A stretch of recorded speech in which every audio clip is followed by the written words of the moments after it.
తెలుగు సినీ ఇండస్ట్రీపై తెలంగాణ ముఖ్యమంత్రి రేవంత్ రెడ్డి చేసిన కామెంట్స్ ఇప్పుడు చర్చనీయాంశంగా మారాయి. ముఖ్యంగా టాలీవుడ్ హీరోలందరికీ కీలక సూచన కూడా చేశారు. దానికి కారణం తెలంగాణలో పెరిగి డ్రగ్స్ వ్యవస్థను నిర్మూలించడమే. ఇండస్ట్రీలో హీరోలకు లక్షల సంఖ్యలో ఉన్న అభిమానులకు తమ అభిమాన హీరోలు చేసే పనులను అనుసరించే సంఘటనలు అనేకం చూస్తూనే ఉంటాం. అందుకే అనేక కార్పొరేట్ వారి ప్రోడక్ట్స్ ప్రమోట్ చేసేందుకు సినీ హీరోలను అంబాసిడర్గా పెట్టి ప్రకటనలు చూస్తూ ఉంటారు. ఈ తరుణంలో రేవంత్ రెడ్డి ఒక మంచి సామాజిక కార్యక్రమం కోసం హీరోలను భాగస్వామ్యం కావాలంటూ పిలుపునిచ్చారు. గత కొంతకాలంగా హైదరాబాద్ డ్రగ్ మాఫియా అడ్డాగా మారింది. దాని మూలాలు టాలీవుడ్లో కనిపిస్తున్నాయి.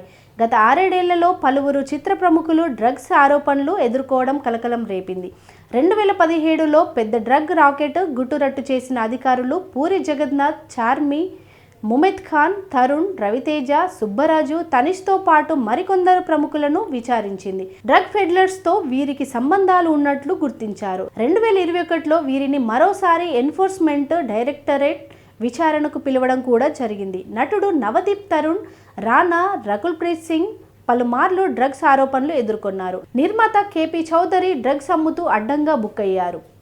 చిత్ర పరిశ్రమకు చెందిన హీరోలు, దర్శకుడు డ్రగ్స్ మాఫియాతో సంబంధాలు కలిగి ఉన్నారనే ఆరోపణలు ఉన్నాయి. కొందరు కస్టమర్లైతే మరికొందరు దందా చేస్తున్నారు.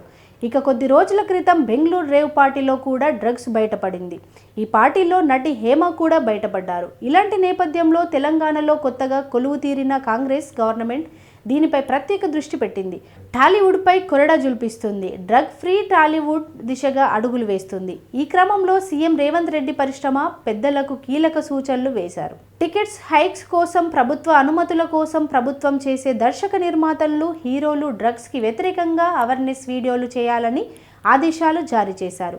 డ్రగ్స్ వాడకం వలన కలిగే దుష్ప్రయోజనాలు తెలియజేస్తూ వీడియోలు, బయటలు రూపొందించాలని, వారి చిత్రాలకే తెలంగాణ ప్రభుత్వం టికెట్స్ ధరలు పెంచుకొని అమ్ముకునే అనుమతులు ఇస్తుందని వెల్లడించారు. దీనివల్ల అనేక మంది హీరో అభిమానులు ఇన్స్పిరేషన్గా తీసుకొని వాటి జోలికి వెళ్లకుండా ఉండేందుకు దోహదం చేస్తుంది.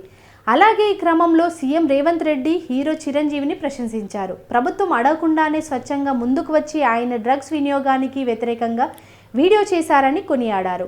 అలా బాధ్యతగా అందరు హీరోలు కూడా డ్రగ్స్కు వ్యతిరేకంగా అవేర్నెస్ కలిగించాలని కోరారు. ఇక ప్రభుత్వాన్ని టికెట్లు పెంచాలని అడిగితే సినిమా హీరోలు మాత్రం ఖచ్చితంగా సినిమా ముందు డ్రగ్స్కు వ్యతిరేకంగా చిన్న వీడియో అయినా రూపొందించాలని ఆదేశించారు. చూస్తుంటే సీఎం రేవంత్ రెడ్డి డ్రగ్స్ మాఫియాతో సంబంధం ఉన్న వారిపై కఠిన చర్యలకు సిద్ధమయ్యారనిపిస్తుంది.